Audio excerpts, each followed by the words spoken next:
সিঙ্গাপুরে চিকিৎসাধীন আওয়ামী লীগের সাধারণ সম্পাদক ওবায়দুল কাদেরের বাইপাস সার্জারি হবে আগামীকাল। স্থানীয় সময় সকাল 10টায় এই অপারেশন করা হবে বলে জানিয়েছেন সিঙ্গাপুরে তার চিকিৎসা সমন্বয়ক ডাক্তার আবু নাসার রিজভী।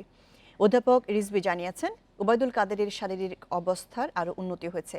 তার ডায়াবেটিক্স এবং রক্তচাপ নিয়ন্ত্রণে আছে।